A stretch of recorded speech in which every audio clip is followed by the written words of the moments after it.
Iran மீது America, Israel இணைந்து தாக்குதல் நடத்துவதால் பதற்றம் ஏற்பட்டிருக்கிறது. ஈரானின் உயர் தலைவர் காமேனி வீடு, அலுவலகம், உளவுத்துறை தலைமை அலுவலகம் ஆகியவற்றின் மீது தாக்குதல் நடத்தப்பட்டிருப்பதாக தகவல் வெளியாகியிருக்கிறது. காமேனி பாதுகாப்பாக நிலவரைக்கு அனுப்பப்பட்டுள்ளதாகவும் தகவல் வெளியாகியிருக்கிறது. அண்மை செய்தியை பார்க்கிறோம். அமெரிக்கா மற்றும் இஸ்ரேல் இரு நாடுகளும் இணைந்து ஈரான் மீது தாக்குதல் நடத்துவதால் பதற்றமான சூழல் நிலவுகிறது. ஈரான் மீது அமெரிக்கா, இஸ்ரேல் இரண்டும் இணைந்து தாக்குதல் நடத்துவதாக தகவல். அந்த மத தலைவர் ஆயத்துல்லா அலி கரிமேனியுடைய அலுவலகத்திற்கு பக்கத்தில் இந்த குறிவைக்கப்படுவதாக சொல்லப்படுகிறது. தலைநகர் தெஹ்ரானை நோக்கி ஏவுகணைகள் வீசப்படக்கூடிய அந்த காட்சிகளை எல்லாம் நாம் பார்க்கிறோம். அமெரிக்கா மற்றும் இஸ்ரேல் ஆகிய இரு நாடுகளும் இணைந்து ஈரான் மீது வான்வழி தாக்குதலை தொடங்கி இருக்கின்றன. ஈரானுடைய தலைமை மதகுரு ஆயத்துல்லா அலி கமேனியினுடைய அலுவலகத்திற்கு அருகில் இந்த தாக்குதல் நடத்தப்படுவதால் பதற்றம் நிலவுகிறது. காமேனி பாதுகாப்பாக நிலவரைக்கு அனுப்பப்பட்டுள்ளதாகவும் தகவல் வெளியாகியிருக்கிறது.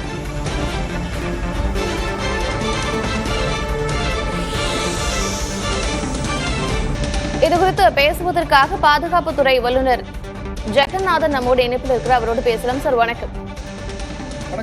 ஈரான் மீது அமெரிக்கா மற்றும் இஸ்ரேல் இணைந்து தாக்குதல் நடத்துகிறாங்க, வான்வழி தாக்குதல் நடத்துறாங்க. இதுல முக்கியமாக கவனிக்கப்பட வேண்டியது என்ன அப்படின்னா, அங்க இருக்கக்கூடிய தலைமை குரு ஆயத்துல்லா அலி காமேனியினுடைய வீடு, அலுவலகம், உளவுத்துறை தலைமை அலுவலகம், இந்த மாதிரியான நிறைய இடங்கள்ல குறிவைத்து தாக்குதல் நடத்தப்படுவதாக தகவல் வெளியாகி இருக்கிறது. இதை எப்படி பார்க்கறது? பின்னணியில் இருக்கக்கூடிய முக்கியமான விஷயங்களா நம்ம என்னென்னலாம் தெரிஞ்சுக்கணும்? இல்ல, கடந்த இரண்டு வாரங்களாக அமெரிக்க படைகள் மற்றும் இஸ்ரேலுடைய படைகள் ஈரானை சுற்றி குவிக்கப்பட்டு வந்து கொண்டிருந்தன. குறிப்பாக மெடிட்டரேனியன் சி கடலில் உள்ள ஹைஃபா துறைமுகத்தில் அமெரிக்காவுடைய மிக சக்தி வாய்ந்த US aircraft carrier Gerald Ford நிறுத்தப்பட்டது. அதே மாதிரி அரேபியன் பெருங்கடலில் ஈரானை நோக்கி இன்னொரு aircraft carrier Lincoln aircraft carrier நிறுத்தப்பட்டிருந்தது.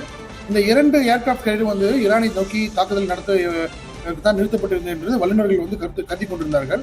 ஆனால் எப்பொழுது, எப்படி, எங்கே தாக்குதல் நடத்தும் என்பது எல்லாருக்கும் ஒரு கேள்வியாக இருந்த சூழ்நிலையில் இன்று அமெரிக்கா மற்றும் இஸ்ரேல் ஒரு கூட்டு தாக்குதலாக ஈரானியன், குறிப்பாக அயத்துல்லா கமேனி அவர்களுடைய மத குரு, அவர் தான் அங்க அரசியல் தலைமை, அவர் தான் ஈரானினுடைய தலைவர். அவரை நோக்கி இந்த தாக்குதல் நடத்தி கொண்டிருப்பது என்பது ஈரானில் ஒரு பெரும் மாற்றத்தை கொண்டு வரணும், ஒரு அரசியல் மாற்றத்தை கொண்டு வரணும். அந்த கொமினியை நீக்கிவிட்டு மக்களால் தேர்ந்தெடுக்கப்படக்கூடிய ஒரு அரசாங்கத்தை நிறுவப்படக்கூடிய ஒரு முயற்சியாகத்தான் இதை பார்க்கப்படுகிறது. பட் அபிஷியல் தகவல்கள் என்ன கொண்டிருக்கிறது என்றால், இது ஒரு முன்னெச்சரிக்கையாக நடவடிக்கையாக, தடுப்பு நடவடிக்கையாக இந்த தாக்குதலை இஸ்ரேல் நடத்தியிருக்கிறதாக தான் செய்திகள் கொண்டிருக்கிறது. நம்ம முன்பே பார்த்திருப்போம். கடந்த 2-3 மாதங்களுக்கு முன்னாடி அமெரிக்க படைகள் ஈரானுடைய நியூக்ளியர் தளங்கள் மீது தாக்குதல் நடத்தினார்கள். அதன் தொடர்ச்சியாக ட்ரம்ப் ஈரான் தன்னுடைய அணு ஆயுத தயாரிப்பில் முழு தீவிரம் அடைந்திருக்கிறது, அணு ஆயுதத்தை எந்நேரமும் அவர்கள் பயன்படுத்தக்கூடும் என்ற ஒரு அச்சம் இருந்து வந்த நிலையில் இந்த தாக்குதல் அதை முறியடிப்பு செயலாகத்தான் பார்க்கப்படுகிறது. இதனால் என்ன மாதிரியான தாக்கங்கள் ஏற்படும் பார்த்தீங்கன்னா, புவி சார்ந்த அரசியல், அதாவது மத்திய ஆசியாவில் ஒரு பெரிய ஸ்திரத்தன்மை இழந்த ஒரு சூழ்நிலை உருவாகும். அது அது குறிப்பாக அரேபியன் சி, அந்த கல்ஃப் ஆஃப் ஏடன் போன்ற இடங்கள்ல வர்த்தகம் பாதிக்கக்கூடிய ஒரு சூழல் ஏற்படக்கூடும் என்பது தெளிவாக தெரிகிறது. இதன் வீழ்ச்சியாக உலக பொருளாதாரத்திலும் ஏற்றுமதி இறக்குமதியில் சுணக்கமான ஒரு சூழல் பார்க்கப்படுகிறது. இன்னும் நீங்க பாத்தீங்கன்னா, இது வான்வழி தாக்குதல் ஈரானை ஒரு சீண்டுவதாகத்தான் பார்க்கப்படுகிறது. அதற்கு கண்டிப்பாக ஈரான் பதிலடி கொடுக்கக்கூடிய ஒரு சூழல் உருவாகும் பட்சத்தில் அவர்கள் குவிக்கப்பட்ட படைகள் தரைவழியில், குறிப்பாக பாகிஸ்தானில் மட்டும் அமெரிக்க படைகள் 14,000க்கும் மேற்பட்ட படைகள் ஈரானை நோக்கி குவிக்கப்பட்டுள்ளன. மேலும் ஈரானை சுற்றியுள்ள ஈராக், கத்தார், சிரியா போன்ற நாடுகளிலும் அமெரிக்க படைகளும் B-52 பாம்பர் போன்ற ஒரு படைகளும் குவிக்கப்பட்டிருக்கிறது. இது ஒரு பெரிய மாபெரும் போருக்கான ஒரு ட்ரிகர் பாயிண்டா தான் நான் பாக்குறேன். ஏற்கனவே முன்னதாக 2025 இஸ்ரேல் மற்றும் ஈரான் இடையே ஒரு பெரிய போர் நடைபெற்றது. கிட்டத்தட்ட 12 நாட்கள் இந்த போர் நடைபெற்றதை பார்க்கிறோம். அதிலேயே ஈரானினுடைய முக்கிய ராணுவ தளபதிகள், அணுசக்தி விஞ்ஞானிகள் இதெல்லாம் கொல்லப்பட்டதுதாங்க அப்படின்ற தகவலையும் பார்க்கிறோம். இப்போ 2 நாடுகள் சேர்ந்து ஈரான் மீது இந்த தாக்குதலை தொடங்கி இருக்கிறாங்க. ஈரான் இதை எப்படி ஃபேஸ் பண்ணும்? ஈரான் வந்து இது வந்து அவங்களுடைய சர்வைவல் த்ரெட் தான். இது கண்டிப்பாக வந்து ஈரான் வந்து தக்க பதிலடி கொடுப்பார்கள். அவர்கள் ஏற்கனவே வந்து அமெரிக்க படைகள் வந்து எச்சரிக்கை விடுத்துள்ளார்கள். எங்கள் மீது தாக்குதல் நடத்தும் பட்சத்தில் வந்து நாங்கள் பதில் தாக்குதல் நடத்துவோம். குறிப்பாக வந்து அமெரிக்காவிலேயே வந்து தாக்குதல் நடத்தக்கூடிய அளவில் வந்து நாங்கள் தாக்குதல் நடத்தக்கூடிய என்று ஒரு எச்சரிக்கை விட்டிருக்காங்க. அப்படி இருக்கும் பட்சத்தில் இந்த தாக்குதல் வந்து இஸ்ரேலில் இருந்து வந்து முதல்வாக தாக்குதல் நடத்தப்படுகிறது என்பது மிகவும் குறிப்பிடக்கூடிய விஷயமாக இருக்கிறது. இதற்கு பதிலடி எப்படி ஈரான் வந்து கண்டிப்பாக பதிலடி கொடுப்பார்கள். எந்த மாதிரியான பதிலடிகள் இருக்கும் என்பது வந்து நம்ம பார்க்க வேண்டும். ஆனால் அவர்கள் வந்து இதற்கு தயாரான நிலையில் தான் இருப்பதாக தெரிகிறது. இதுல வந்து முக்கியமான விஷயங்கள் ரெண்டு பார்க்க வேண்டியிருக்கு. இஸ்ரேல் மற்றும் அமெரிக்கா இந்த இரண்டு நாடுகளுடைய பெரும் படைகள் இந்த தாக்குதலில் ஈடுபடுறாங்க. வான்வழி தாக்குதலாக முதல்ல தாக்குதலை தொடங்கி இருக்கிறாங்க. ஈரானினுடைய பலமாக நம்ம என்னென்ன விஷயங்கள் எல்லாம் இதுல பார்க்க வேண்டியது இருக்கு? ஈரானுடைய பலம் வந்து பாத்தீங்கன்னா அவங்க கிட்ட இருக்கிற ட்ரோன்ஸ் மற்றும் மிசைல்ஸ் தான். அவங்க வந்து இந்த தாக்குதலை வந்து நேரடியாக வான்வழியிலாக தாக்குதல் தொடர்கிறார்களோ இல்ல அவர்களுக்கு ப்ராக்சின்னு சொல்லக்கூடிய ஹமாஸ் போன்ற அமைப்புகள் மற்ற நாடுகளில் உள்ள அமைப்புகள் மூலமாக குறிப்பாக ஏமன்ல இருக்கிற ஹவுதீஸ் போன்ற தீவிரவாத அமைப்புகள் வந்து அரேபியன் சீல் நிறுத்தப்பட்டுள்ள அமெரிக்க ராணுவ கப்பல்கள் மீது தாக்குதல் நடத்தக்கூடிய ஒரு சூழ்நிலை உருவாகும். இந்த மாதிரியான ஒரு ப்ராக்சி வார்ஸை வந்து அவங்க ஃபர்ஸ்ட் முன்னெடுப்பாங்க. அதுக்கப்புறம் தான் வந்து டைரக்டா வந்து ஈரான் வந்து தாக்குதல் நடத்தக்கூடிய ஒரு வாய்ப்பு உருவாகும். ஏன்னா இது வந்து ஒரு ப்ரோலாங்டு வாராக தான் பார்க்க முடிகிறது. பின்னே வந்து ஒரு பெரிய சண்டை வந்து ஒரு போர் நடந்து முடிந்து விட்ட சூழ்நிலையில் வந்து இது வந்து ஒரு மாபெரும் திருப்பமாக தான் நம்ம பார்க்கக்கூடிய சூழ்நிலையாக இருக்குது. இன்னொரு விஷயம் பார்த்தீங்கன்னா அரசியல் ரீதியாக பார்த்தீங்கன்னா ட்ரம்ப்புக்கு வந்து ஒரு பெரிய நெருக்கடி. இந்த அமெரிக்காவுடைய உச்சநீதிமன்ற தீர்ப்பு, அந்த ட்ரம்ப் டாரிஃபுக்கு தீர்ப்பு வந்ததுக்கப்புறம் ட்ரம்ப்போட கிரெடிபிலிட்டி வந்து அங்கே ரொம்ப வீக்காக இருக்குது. அவருடைய பாப்புலாரிட்டி வந்து மிகவும் சரிந்து கொண்டே வந்து கொண்டிருக்கிறது. 30% கிட்ட வந்து இருக்கிறது. அதாவது உள்நாட்டுகளில் வந்து ட்ரம்ப்போடைய பாப்புலாரிட்டி. ஸோ அதை வந்து ஈடுகட்டக்கூடிய ஒரு விதமாக அவர் இந்த தாக்குதலை நடத்தி இதன் மூலமாக நமக்கு தெரியும் ட்ரம்ப் என்ன பண்ணுவார், எப்படி வந்து இருப்பார் என்று. ஸோ இதன் மூலமாக வந்து அதை இந்த பயன்படுத்தக்கூட ஒரு நெருக்கடி இருக்கக்கூட பார்க்கலாம். அதே மாதிரி நெத்தன்யாஹூ இஸ்ரேலியோட பிரைம் மினிஸ்டருக்கு வந்து அவரு ரொம்ப நாளா வந்து அங்க உள்நாட்டில் வந்து அவருக்கு எதிராகவும் மக்கள் வந்து போராடிட்டு தான் இருக்காங்க. ஒரு மாற்றத்தை எதிர்பார்த்து கொடுத்துருக்காங்க. கடந்த 3 வருடங்களாக அவருடைய டெனியூர் முடிஞ்சு வந்து கண்டினியூ பண்றாரு. ஸோ அதுவும் வந்து அவருடைய உள்நாட்டு நெருக்கடியின் விளைவாக அவர்கள் வந்து இந்த போரின் மூலமாக தங்கள் நாட்டோடைய இன்ட்ரெஸ்டை வந்து அதாவது பாதுகாப்பை வந்து அங்கே பலப்படுத்தி கொடுத்ததாக காமிக்கக்கூடிய ஒரு விஷயமாக பார்க்கலாம் அரசியல் ரீதியாக. ஈரான் அணு ஆயுத வலிமை பெறுவதை நாங்கள் விடமாட்டோம் அப்படிங்கிற ஸ்டேட்மெண்ட்டை வெளிப்படையாக சொல்லியிருக்கிறாரு ட்ரம்ப். இந்நிலையில இந்த தாக்குதல்கள் ட்ரம்ப்புக்கு என்ன மாதிரியான அரசியல் ரீதியான விஷயங்களை கொடுக்கும்? இந்த தாக்குதல் வந்து பாத்தீங்கன்னா இதற்கு முன்னாடி நடந்த தாக்குதல் இஸ்ரேலியோட தாக்குதலாக இருக்கட்டும், அமெரிக்க படைகளோட தாக்குதலாக இருக்கட்டும், ஈரானினுடைய அணு ஆயுத உலைகள் மீது நடத்தப்பட்ட தாக்குதல் வந்து அப்ப என்ன கூறினார்கள் என்றால் அணு ஆயுத நிலையங்களை வந்து நாங்கள் தவிர்த்து விட்டோம், அழித்து விட்டோம் என்று கூறினார்கள். அந்த சமயத்துல நம்ம கூட புதிய தலைமுறையில் கூட விவாதத்தில் கூட நம்ம சொன்னோம் இல்ல இன்னும் வந்து அவங்க வந்து அணு ஆயுதத்தை வந்து துல்லியமாக அவங்க அழிக்கவில்லை இந்த தாக்குதல் மூலமாக அப்படின்னு நம்ம வந்து பதிவு பண்ணோம். அதன் தொடர்ச்சியாக இப்போ வந்து இவங்க சொல்றது பாத்தீங்கன்னா முக்கியமா அந்த இதுக்கு முன்னாடி நடந்த அந்த தாக்குதலில் வந்து அவங்க எதிர்பார்த்த அளவுக்கு அந்த அணு ஆயுத உற்பத்தி நிலையங்களாக இருக்கட்டும், அந்த அணு ஆயுதம் தயாரிக்கக்கூடிய ப்ராசஸை வந்து அவங்க இன்னும் அழிக்க முடியாத ஒரு இது வந்து வெளியே வந்திருக்கிறது. அதன் தொடர்ச்சியாக தான் அவங்க பண்றாங்க. இது கண்டிப்பா என்னுடைய அனாலிசிஸ் பிரகாரம் வந்து ஈரான் வந்து கண்டிப்பாக அணு ஆயுதத்தை வந்து தயாரித்து விட்டதாகத்தான் தெரிகிறது. அவர்கள் வந்து அதை பயன்படுத்துவார்களா அப்படின்றது பெரிய கேள்வியாக இருக்கிறது. அப்படி பயன்படுத்தினால் அதற்கு என்ன விளைவு இருக்கும், அது வந்து ஒரு பெரிய அணு ஆயுத போராக அமையக்கூடிய வாய்ப்பு இருக்கிறது. ஏன்னா ட்ரம்ப்பே வந்து ஆர்மடா அப்படின்ற ஒரு தலைப்பில் தான் வந்து இந்த போரை வந்து தொடங்குவதாக முன்பே அவர் அறிவித்திருந்தார்.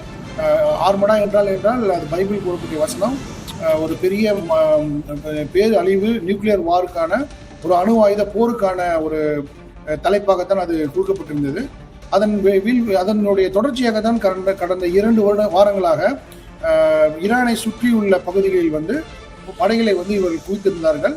அந்த 2 போர்க்கப்பல்களும் வந்து அணு ஆயுத போர்க்கப்பல்கள் ஈரானை வந்து நெருக்குவதாக இருக்கிறது. அயத்துல்லா கைமீனியை வந்து அவரை தாக்குதல் மூலமாக அவரை கொன்று விட்டாலும் கூட ஈரான் வந்து எப்படி பதிலடி தாக்கும் என்பதால் அது அவர் பதிலடி தாக்கக்கூடிய வலிமை உள்ளதாகத்தான் நான் பார்க்கிறேன். ஈரானும் இப்போ வந்து இதுக்கு சொல்லியிருக்கிறாங்க, இதுக்கு கண்டிப்பாக பதிலடி தருவோம் அப்படிங்கிற ஸ்டேட்மெண்ட்டையும் ஈரான் சொல்லியிருக்கிறாங்க. இந்த போர்க்கப்பல்களை நிறுத்தி இருந்தாங்க இல்லையா, கிட்டத்தட்ட வெகு நாட்களுக்கு முன்னதாகவே இந்த போர்க்கப்பல்களை அமெரிக்கா நிறுத்திடுச்சு. இந்நிலையில ஈரானினுடைய முன்னேற்பாடாக இல்லது இதுக்கு தயாராகக்கூடிய அந்த விஷயமாக ஈரான் என்னென்ன விஷயங்கள் எல்லாம் செஞ்சிருக்கும்? ஏன்னா எப்படியுமே இந்த போர் நடக்கும் அப்படிங்கறத அவங்க முன்கூட்டியே கணிச்சிருப்பாங்க தானே? இல்ல, ராணுவ வீகம் அந்த பார்வையில நீங்க பாத்தீங்கன்னா ஈரான்கிட்ட வந்து அவங்க மறுபடியும் வான் ரீதியாக அமெரிக்க படைகளோ இல்ல இஸ்ரேல் படைகள் மீது தாக்குதல் நடத்துவது என்பது அது தற்கொலைக்கு சமமாகத்தான் இருக்கும். அது அவர்களுக்கே தெரியும். அவர்களுடைய ராணுவ அதிகாரிகள் வீகம் படி, அவங்களுடைய ஸ்ட்ராட்டஜி படி, மிலிட்டரி ஸ்ட்ராட்டஜி படி. பட் அவங்க என்ன பண்ணுவாங்கன்னா, இந்த ப்ராக்சிஸ் நான் சொல்லக்கூடிய அந்த ஏமன், ஹமாஸ், அந்த ஹவுதீஸ் அவங்க மூலமாக, ட்ரோன்ஸ் மூலமாக சப் கன்வென்ஷனல் லெவல்ல வந்து அமெரிக்க படைகள் மீது வந்து தாக்குதல் நடத்துவாங்க. அது வந்து இவர்கள் நடத்திய மாதிரி வந்து ஒரு தொடர்ச்சியான தாக்குதலா இருக்காது. அங்கங்கே வந்து சில இடங்கள்ல வந்து கண்டினியூஸா வந்து இந்த தாக்குதல் வந்து நடத்திட்டு தான் இருப்பாங்க. யார் ஈரான்ஸ் வந்து, ஏன்னா ஈரான் வந்து தாக்குதல் நடத்தணும் அப்படின்னா இஸ்ரேல் மீது தான் நடத்தணும். இஸ்ரேல் மீது வந்து ஒரு ஏவுகணை தாக்குதல் நடத்தணும்னா அது வந்து அமெரிக்காவுடைய அந்த வான் பாதுகாப்பு வளையத்தை மீறி தான் வந்து தாக்குதல் நடத்தணும். அது வந்து முற்றிலும் வந்து அது வந்து ஒரு சக்சஸ்ஃபுல் ரேட்டா இருக்காது என்பது அவர்களுக்கு தெரியும். அதனால அவங்க வந்து இந்த ட்ரோன்ஸ் போடக்கூடிய ஒரு low efficient, low cost strategies வந்து அவங்க யூஸ் பண்ணுவாங்க. ஹவுதீஸ் மூலமா, ஒரு பைரேட்ஸ் மூலமா வந்து அவங்க ஏர்கிராஃப்ட் கேரியரை வந்து அட்டாக் பண்றது. ஏன்னா இதுக்கு முன்னாடி வந்து அந்த ஹவுதி தீவிரவாதிகள் வந்து அட்டாக் பண்ணியிருக்காங்க. அமெரிக்க படைகளுடைய கப்பற்படைகள் மீது வந்து தாக்குதல் நடத்தி சில கப்பல்களையும் வந்து தாக்குதல் நடத்தி அழித்திருக்கார்கள். ஸோ இந்த மாதிரியான தாக்குதலை வந்து அவங்க முன்னெடுத்து நடத்துவாங்க. நம்ம இன்னொரு குறிப்பாக பார்க்கணும். கடந்த 2 நாட்களாக வந்து பாகிஸ்தான் ஆப்கானிஸ்தான் மீது வந்து தாக்குதல் நடத்திருக்கிறது, காபூல் மீது. அதற்கு காபூல் வந்து ஓப்பனாக போரை வந்து பிரகடனப்படுத்தியிருக்காங்க. ஆப்கானிஸ்தானும் பாகிஸ்தானும். ட்ரம்ப் வந்து சொல்லிட்டாரு, நான் வந்து இந்த போர்ல வந்து தலையிட மாட்டேன் அப்படின்னு சொல்லியிருக்காரு. பட் இஸ்ரேல் உடைய அதிபர் வந்து நம்ம பாரத பிரதமர் போனப்போ வந்து அவர் என்ன சொல்லியிருக்காருன்னா, ஸ்டேட்மெண்ட் வந்து ஆப்கானிஸ்தானுக்கு வந்து நாங்கள் சப்போர்ட் பண்ணுவோம் அப்படின்ற மாதிரி அவருக்கு ஆப்கானிஸ்தானுக்கு தேவைப்படக்கூடிய உதவிகளை எல்லாம் நாங்கள் கொடுப்போம் அப்படின்னு சொல்லியிருக்காரு. அது எதை குறிக்கிறது என்றால் ஆப்கானிஸ்தான் ஈரான் பார்டர் வந்து இருக்கு. ஸோ அப்படி இருக்கும் பட்சத்தில் வந்து இவர்களுடைய படைகளை வந்து ஆப்கானிஸ்தான் வந்து அனுப்பி ஈரானை வந்து பின்பக்கமாக தாக்குதல் நடத்தக்கூடிய இது வந்து ராணுவ வியூகங்கள். இதெல்லாம் வந்து ராணுவ வியூகங்கள். இதெல்லாம் ஒரு நாள் நடக்கக்கூடிய விஷயம் இல்லை. ஒரு வாரங்கள் இந்த தாக்குதல் வந்து பதில் தாக்குதல் தொடர்ந்தால் இந்த மாதிரியான ஒரு சூழ்நிலைகள் வரக்கூடிய வாய்ப்பாக. ஈரான் தன்னுடைய அணுசக்தி திட்டத்தை கட்டுப்படுத்தணும் அப்படிங்கறத ட்ரம்ப் பலமுறை கோரிக்கையாக வச்சிருந்தார். ஆனாலும் கூட அந்த நாடு அதை மறுத்துக்கிட்டே தான் வந்தது. இதற்கு பின்னாடி இருக்கக்கூடிய அரசியல் காரணங்களாக நம்ம என்னென்ன விஷயங்களை பார்க்கணும்? அரசியல் காரணம் மத்திய ஆசியால வந்து ஈரானோ ஈராக்கோ வந்து நம்ம 2003 பார்த்தோம். ஈராக் மீது தாக்குதல் நடத்தக்கூடிய காரணமே வந்து சதாம் ஹுசேன் வந்து அணு ஆயுதத்தை வைத்திருந்தார் என்ற ஒரு போலியான ஒரு குற்றச்சாட்டில் அந்த ஒரு குற்றச்சாட்டில் தான் வந்து அவங்க தாக்குதல் நடத்தினாங்க. ஆனால் அணு ஆயுதம் வந்து கண்படவில்லை, அவங்களால கண்டுபிடிக்க முடியல. அப்படி இருக்கும் பட்சத்தில் வந்து நெக்ஸ்ட் வந்து ஈரானை வந்து டார்கெட் பண்றதுக்கு காரணம் என்னன்னா, ஈரான் வந்து ரெஜிம் வந்து அவங்களுடைய அந்த அமைப்பு வந்து அரசியல் அமைப்பு வந்து அயத்துல்லா கமீனி போன்ற மத குருக்களால் நடத்தப்படக்கூடிய ஒரு அரசாங்கமாக இருக்கிறது. அவர்கள் வந்து அணு ஆயுத தடுப்பு ஒப்பந்தத்தில் வந்து அவர்கள் கையெழுத்து போட்டு உறுப்பினராக இருக்கிறார்கள். அதன்படி அவர்கள் அணு உலைகள் அவர்கள் வந்து வைத்துக் கொள்வதற்கு உரிமை இருக்கிறது இன்டர்நேஷனல் லா பிரகாரம் வந்து. ஆனால் அணு ஆயுதம் தயாரிப்பது வந்து அவர்கள் வந்து சொல்கிறார்கள், நாங்கள் அணு ஆயுதம் தயாரிக்கவில்லை அப்படின்று. ஆனால் ஈரான் வந்து அணு ஆயுதம் பெற்றால் அது இஸ்ரேலுக்கு வந்து ஒரு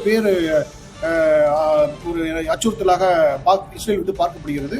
அது ஈரான் வந்து ஒரு ஷியா ஒரு பெரிய நாடு, அவர்கள் கையில் வந்து அணு ஆயுதம் போவது என்பது வந்து இஸ்ரேலுக்கு வந்து ஒரு த்ரெட்டாக தான் பார்க்கப்படுகிறது. ஏன்னா இஸ்ரேலுடைய அண்டை நாடுகள்லாம் பார்த்தீங்கன்னா அவர்கள் வந்து ஈரானுடைய ஆதரவு பெற்ற நாடுகளாகத்தான் தெரிகிறது. அப்படி இருக்கும்போது மத்திய ஆசியாவில் வந்து அந்த மிடில் ஈஸ்ட்னு சொல்லக்கூடிய மத்திய கிழக்கு ஆசியாவில் வந்து இஸ்ரேல் வந்து தன்னுடைய ஆதிக்கத்தை வந்து நிலைநிறுத்தணும், ஐரோப்பியர்கள் மற்றும் அமெரிக்கர்கள் வந்து அவர்களுடைய ஆதிக்கத்தை வந்து நிலைநிறுத்தணும்னா ஈராக் போன்ற நாடுகள் வந்து எந்த நாடும் வந்து அணு ஆயுதத்தை வந்து பெற்றுக்கூடாது அப்படின்ற ஒரு இதுல வந்து கொள்கையில வந்து அவங்க உறுதியாக இருக்கிறாங்க. இந்த தனிப்பட்ட அரசியல் காரணங்களை நம்ம பார்க்க முடியுது. அதாவது ஒரு நாடு வலிமை பெறக்கூடாது, ஒரு பிராந்தியம் முழுவதும் தான் வலிமையாக இருக்க வேண்டும், இன்னொரு பிராந்தியத்தில் தான் வலிமையாக இருக்க வேண்டும். இரு நாடுகளும் இணைந்து ஈரான் ஈராக் போன்ற இந்த நாட்டின் மீது போர் தொடுக்கிறாங்கன்றதை பார்க்க முடியுது. தொடர்ந்து அமைதியான காரணங்களுக்காக தான் யுரேனியத்தை செறிவூட்டுவதாக ஈரான் சொல்லிட்டு வந்தாங்க. இந்த பேச்சுவார்த்தையும் கூட நடந்தது மறைமுகமாக. ஆனால் அந்த பேச்சுவார்த்தைகள்ல ஒரு சரியான முடிவு எட்டப்படலை. அதுக்கு என்ன காரணம்? அது அரசியல் காரணங்கள் தான். ஏன்னா இன்டர்நேஷனல் அட்டாமிக் எனர்ஜி ஏஜென்சியே வந்து ரிப்போர்ட் கொடுத்துருக்காங்க ஈரான் வந்து கோஆபரேட் பண்ணதுன்னு. ஏன்னா இந்த குற்றச்சாட்டு வந்து இன்றைக்கு நேற்று இல்லை, இது 2004 இருந்து வைக்கப்பட்ட குற்றச்சாட்டுகள். அதாவது வந்து ஈரானும் வந்து அணு ஆயுதத்தை வந்து தயாரிக்கக்கூடிய செயல்களில் ஈடுபட்டு கொண்டிருக்கிறார்கள். குறிப்பாக சில அணு உலைகள் நட்டான்ஸ் போன்ற இடத்தில் உள்ள அணு உலைகள் வந்து இந்த மாதிரியான வேலைகள் நடக்கக்கூடியது என்று குற்றச்சாட்டில் வைக்கப்பட்டது. அப்படி இருந்த பட்சத்தில் வந்து ஈரான் வந்து அவர்களை அனுமதித்தார்கள். அதாவது இன்டர்நேஷனல் அட்டாமிக் எனர்ஜி ஏஜென்சி வந்து ஒரு ரெகுலேட்டரி பாடி, அவர்களை வந்து அவர்கள் அனுமதித்தார்கள். அவர்கள் அவங்க வந்து ஆய்வு செய்து அவர்களும் வந்து அறிக்கை வந்து கொடுத்தாங்க. சிசிடிவி கேமராலாம் இருக்கு, அவங்க வந்து இந்த செறிவூட்டுதல் வந்து ஒரு குறிப்பிட்ட நிலையை தாண்டக்கூடிய அளவில் வந்து அவர்கள் இல்லை வைக்கப்படவில்லை. அது வந்து அவங்க பண்ணியிருக்காங்க அட்டாமிக் எனர்ஜி ஏஜென்சியும். அப்படி இருந்தும் வந்து அரசியல் காரணம் தான். அதாவது வந்து பாத்தீங்கன்னா நீங்க செறிவூட்டப்பட்டு அது வந்து ஒரு சிவிலியன் பர்பஸ்க்காக யூஸ் பண்ணக்கூடிய அந்த நியூக்ளியர் எனர்ஜி வந்து நீங்க வெப்பன் தயாரிக்கக்கூடியதுக்கு வந்து ரொம்ப காலங்கள் எடுக்காது. அது வந்து ஒரு குறுகிய காலத்திலே வந்து நீங்க அதை வந்து ஒரு வெப்பன் மாதிரி நீங்க வார்ஹெட் வந்து நீங்க தயார் பண்ணிடலாம் அப்படின்ற ஒரு யூகத்துல தான் வந்து இது அரசியலாக்கப்பட்டு அவர்கள் மீது தாக்குதல் நடத்தப்படுகிறது. முக்கியமாக நிறைய விஷயங்களை பகிர்ந்துகிட்டீங்க. நன்றி.